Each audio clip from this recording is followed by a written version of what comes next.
नमस्ते दोस्तों। आज मैं आपको बहुत ही महत्वपूर्ण जानकारी देने वाला हूँ। अगर आपके पास कोई भी ज़मीन, प्लॉट या कुछ भी कृषि भूमि है, या फिर आप कोई भी कृषि भूमि या प्लॉट खरीदने जा रहे हैं, तो ये जानकारी आपके लिए बहुत ही महत्वपूर्ण है, क्योंकि आजकल बहुत ज़्यादा ठगी धोखाधड़ी चल रहा है। कहीं पर भी कोई व्यक्ति किसी सरकारी ज़मीन की या कोई विक्रय वर्जित ज़मीन की रजिस्ट्री करा देता है, उसके बाद आपके पैसे पूरे फंस जाते हैं और आप परेशान होते हैं, तहसीलों के कोर्ट के चक्कर लगाते रहते हैं, ऐसे ही पूरी ज़िंदगी निकल जाती है। तो आज मैं आपको एक बहुत ही महत्वपूर्ण जानकारी देने जा रहा हूँ, जिसको अगर आप जान लेंगे तो आज के बाद आप कभी भी ज़मीन में धोखा नहीं खाएंगे। तो देखिए, मैं बताता हूँ, पहले आप देखते रहिए। मैं आपको कुछ बेसिक सी जानकारी दूंगा। अगर आप कोई भी ज़मीन खरीदने जा रहे हैं तो आपको उस ज़मीन का सबसे पहले देखना होगा वर्तमान खसरा। वर्तमान खसरा से मतलब है जो आपका पटवारी अभिलेख में वर्तमान रिकॉर्ड में जो आपकी ज़मीन है वो किस प्रकार दर्ज है। मतलब भूमि स्वामी स्वत्व की दर्ज है, विक्रय वर्जित दर्ज है, किस प्रकार दर्ज है, उसको कैसे देखेंगे आप। तो चलो, मैं देखते रहिए आप इस वीडियो को। देखो, मैं स्क्रीन पे दिखाता हूँ आपको। सबसे पहले आपको जाना है क्रोम में। क्रोम में जाने के बाद आप जाइए, इस पर डालिए वेब GIS 2.0। जो एमपी के किसानों या एमपी के जो भी ज़मीन लेना चाहते हैं या एमपी की ज़मीन की जानकारी देखना चाहते हैं, उनके लिए है। तो इसमें जाने के बाद देखिए, आप इस प्रकार का आपके पास पेज ओपन हो जाएगा। ये लिखा है इसमें आयुक्त भू अभिलेख मध्य प्रदेश। ठीक है, अब इसमें हम जाएंगे भू अभिलेख में। भू अभिलेख में जाने के बाद इस प्रकार का पेज आएगा। इसमें हाँ, ऊपर वाला जो लिखा है ना, क्या खसरे में प्रदर्शित जानकारी, इसको हम हाँ करेंगे। अब इस प्रकार का पेज आपके सामने खुल के आ जाएगा। तो इसमें हमें कुछ जानकारी भरना पड़ेगी। जैसे ऊपर लिखा है भूखंड ID ULR, तो इसको हम नहीं भरेंगे। दूसरी लाइन की जो जानकारी जिला चुने, यहाँ से हम भरेंगे। तो जिला आपको, जैसे मान लो मैं शिवपुरी ज़िले की देखना चाहता हूँ, तो मैंने शिवपुरी जिला डाल के चयन कर लिया। अब शिवपुरी ज़िले में किस तहसील की ज़मीन की जानकारी देखना है, जैसे मुझे करेरा की देखना है, तो मैंने यहाँ करेरा डाल दिया। अब मान लो करेरा में किस गांव की देखना है, तो मैं यहाँ गांव का नाम डाल दूँगा। मान लो जैसे मुझे खिरिया पुनावली की देखना है, ये डाला तो खिरिया पुनावली नीचे आ गई, मैंने खिरिया पुनावली सेलेक्ट कर लिया। अब इसमें आप ज़मीन की जानकारी दो तरीके से देख सकते हैं। जैसे तो अगर आपको पता नहीं है कौन सा सर्वे नंबर है और आपको उसमें भूमि स्वामी का नाम पता है, जैसे मान लो कोई ज़मीन है रामलाल पुत्र श्यामलाल, तो आपको रामलाल का नाम पता है कि रामलाल के नाम ज़मीन है वो खिरिया पुनावली में, तो आप भूमि स्वामी करके, तो इस प्रकार हम देखेंगे। तो ये भूमि स्वामी में इसका नाम खुल जाएगा कि जितने भी देखो ये नाम आ रहे हैं ना, ये आ रहा है भूरी पुत्र गेबू, चंदन सिंह पुत्र गेबू। इस प्रकार से ना आपको यहाँ पे डालना होगा रामलाल। अगर मान लो कोई व्यक्ति रामलाल नाम का है, देखो मैं आपको डाल के दिखाता हूँ। यहाँ पे हिंदी में अप्लाई करना आप, जैसे मैंने डाल दिया राम। ठीक है ना, तो देखो सेवक जो राम नाम के व्यक्ति है, तो उसमें उसके पिता का नाम भी पीछे आ रहा है। तो आप इस प्रकार उसके पिता के नाम से, मान लो हमने यही खोल लिया राम सेवक पुत्र शर्मन। अब यहाँ आपको कैप्चा डालना होगा। इसमें हम डाल रहे हैं 4FDKH। हम विवरण देखें पे क्लिक कर देंगे, तो इस प्रकार से एक प्लेट पूरी खुलाएगी जिसमें जितने भी भूमि स्वामी इस खसरे में सब निकल आएंगे। हम खसरा डाउनलोड कर लेते पहले इसका। ठीक है, खसरा कहाँ से डाउनलोड होगा, अभी आ रहा है आपके सामने सर्वे नंबर। रामलाल के नाम से हमने खोला था, तो रामलाल के नाम पे सर्वे नंबर 204 है।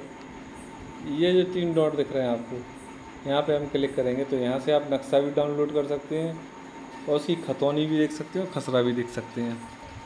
खसरा खतौनी में क्या होता है, उसके नाम पे अगर इस एक खाता होगा ज़मीन का, इसमें 6-7 नंबर भी हो सकते हैं, 10 नंबर हो सकते हैं, तो खतौनी में आ जाते हैं। अगर हमें केवल एक इंडिविजुअल नंबर की जानकारी देखना है तो हम फिर खसरा देखेंगे।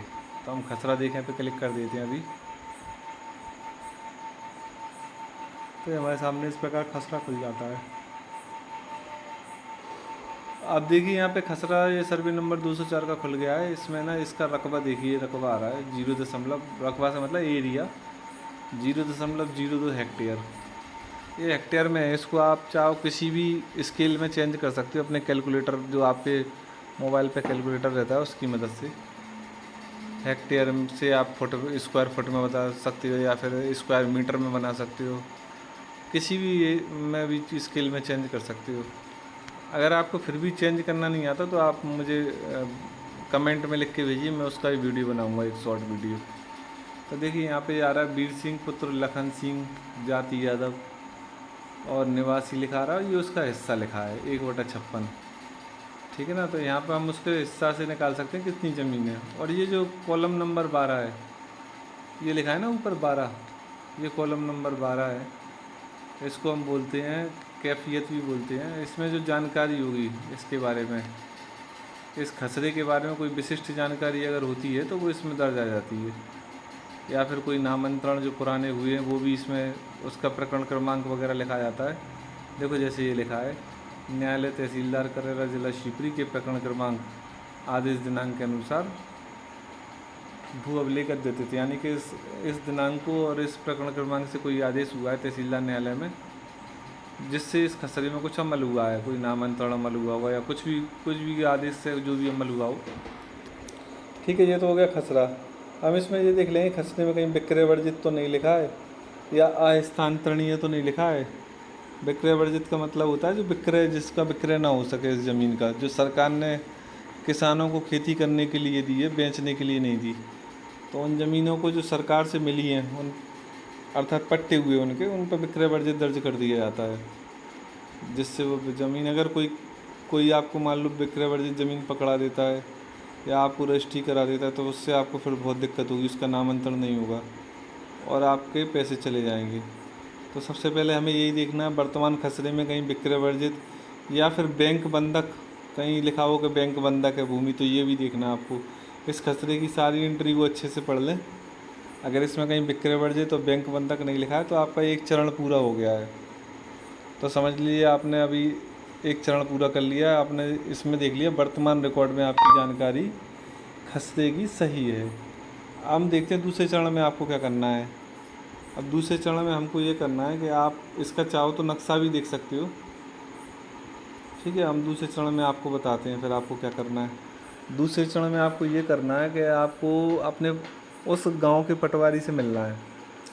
उस गांव के पटवारी से मिलके आपको बोलना है जो हमें उस सर्वे नंबर का आप हमें बंदोबस्त, यानी कि मिसल बंदोबस्त।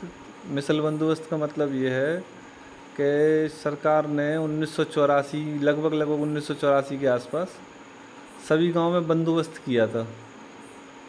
सभी गांव में बंदोबस्त हुआ था। उस समय जो पुराने खसरे थे या पुराने सर्वे नंबर थे उनको तोड़कर या जोड़कर नए नंबर बनाए गए थे और नई सीमाओं का निर्धारण हुआ था। तो उस समय जो रिकॉर्ड है, अगर उसमें मान लो आपके वर्तमान खसरे में कोई ज़मीन, वर्तमान खसरे की बात कर रहा हूँ, वर्तमान खसरे में कोई ज़मीन विक्रय वर्जित दर्ज नहीं है और आपको लग रहा है कि ज़मीन साफ़ सुथरी है, इसमें कहीं भी ना तो बैंक बंधक है ना विक्रय वर्जित है, तो आपको एक बार उसका मिसल बंदोबस्त भी ज़रूर देखना होगा। क्योंकि हो सकता है कि मिसल बंदोबस्त में, देखो मैं आपको मिसल बंदोबस्त भी दिखा देता हूँ। ये मिसल बंदोबस्त आपको इस प्रकार होगा, जैसे एक आध नंबर भी दिखा देता हूँ मैं, जिसमें आपको इसमें देखना क्या है। इसमें ना ये लिखा है सर्वे नंबर 2 और ये इसका रकबा लिखा है 0.30 और ये इसमें नाम लिखा है जो व्यक्ति के नाम ज़मीन थी उस समय 84 में, गणेशजू पुत्र जुझार सिंह यादव निवासी ग्राम भूमि स्वामी। अब बस ये जो भूमि स्वामी लिखा है यही आपको देखना है, वहाँ पे ये भूमि स्वामी लिखा होना चाहिए। यहाँ पे सापा ग्राह नहीं लिखा है, मतलब शासकीय पट्टा ग्रहीता या फिर विक्रय वर्जित नहीं लिखा हो। देखो जैसे मैं आपको एक आध दिखा देता हूँ, देखो जैसे ये है, देखो यहाँ लिखा है ना शासकीय पट्टा ग्रहीता। तो ये जो ज़मीन है सर्वे क्रमांक 7135 और मौजीलाल पुत्र लल्ली काची और इसमें लिखा निवासी ग्राम शासकीय पट्टा ग्रहीता, तो इसको पट्टा हुआ है। ये ज़मीन में आप रजिस्ट्री नहीं करा सकते और हो सकता है कि वर्तमान रिकॉर्ड में शासकीय पट्टा ना लिखा हो, तो बंदोबस्त का रिकॉर्ड भी देखना ज़रूरी है। बंदोबस्त में, अगर बंदोबस्त में या वर्तमान खसरा में, दोनों में से किसी में भी विक्रय वर्जित अगर दर्ज है तो आपको उस ज़मीन को नहीं लेना है, क्योंकि उसका नामांतरण आपका नहीं होगा।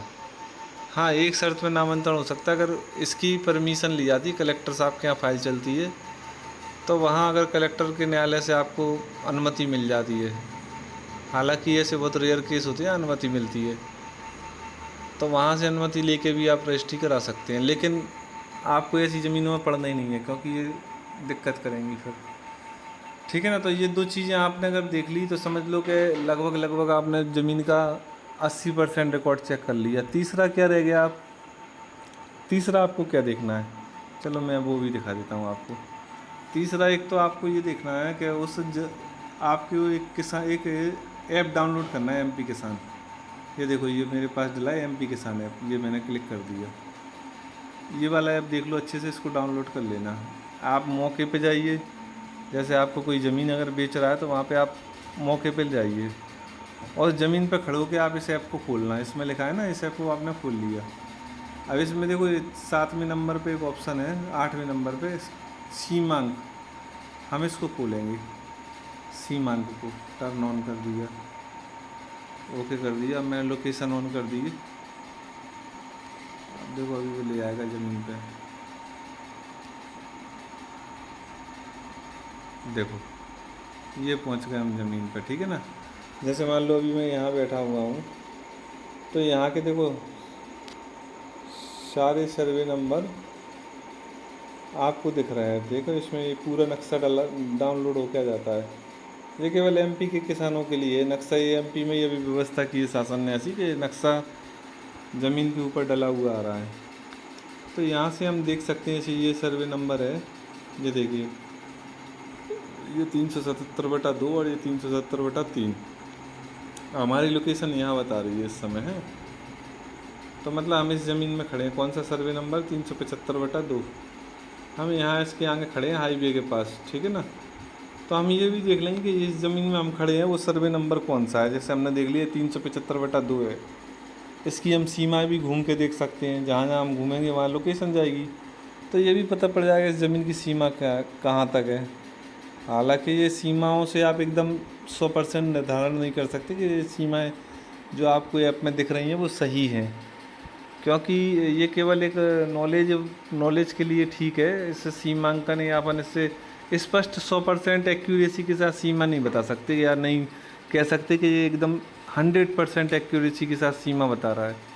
तो एक ये नॉलेज के लिए ठीक है ना। मतलब इसको आप अंतिम निर्णय ना माने कि इसमें जो सीमाएं दिख रही हैं उसको आप एकदम एक्यूरेट मान लें और बोलें कि नहीं साहब यहीं से, और इससे कोई विवाद करने लगे। नहीं, जब आपका सीमांकन पटवारी करेगा तभी आप उस चीज़ को सही माने। लेकिन इससे आप लगभग मतलब एक अंदाज़ ले सकते हैं कि हम जिस ज़मीन में खड़े हैं वो सही है, या हम जिस नंबर को ले रहे हैं वो सही है। थोड़ा बहुत 19-20 अंतर आता है।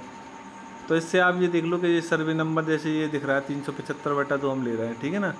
तो इससे ये भी कंफर्म हो जाएगा कि हाँ, हम जो ज़मीन खरीद रहे हैं वो मौके पर भी वही नंबर सही जगह स्थित है, या वो जो विक्रेता है, जो बेचने वाला है, वो हमें सही जगह सही ज़मीन बता रहा है। ऐसा तो नहीं कि कोई दूसरी ज़मीन बता के और दूसरी ज़मीन की रजिस्ट्री करा दे। तो इससे आपको ये भी जानकारी मिल जाएगी।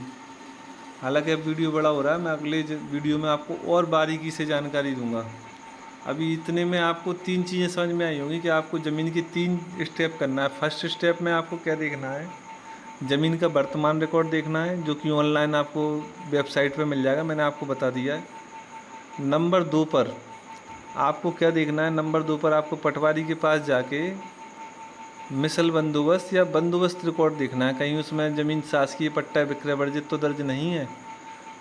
नंबर 3 पर आपको ये ऐप से ये लोकेशन पे जाके मौके पे ज़मीन को चेक करना है कि हाँ, हम जो ज़मीन हमें वो व्यक्ति बेच रहा है जिस सर्वे नंबर को बता रहा है, क्या वो वही सर्वे नंबर है जहाँ हम खड़े हैं या जिसको हम चेक कर रहे हैं। तो ये 3 जानकारी अगर आप देख लेते हो, लगभग आप 90% सेफ हो गए। आपके साथ कोई धोखाधड़ी नहीं होगी, आप सुरक्षित तरीके से ज़मीन ले रहे हैं। तो अगर आपको ये वीडियो अच्छी लगी तो सब्सक्राइब करें। मैं आगे भी आपको इसी प्रकार की ज़मीन से जुड़ी कई वीडियो बनाने वाला हूँ, जिसमें आपको ज़मीन से संबंधित सारी जानकारियाँ मिल जाएंगी। आप भी ये मान लो, आप अगर इतनी जानकारी भी होती ना तो आप 80% पटवारी खुद बन गए। आपको किसी पटवारी के चक्कर लगाने की ज़रूरत नहीं है।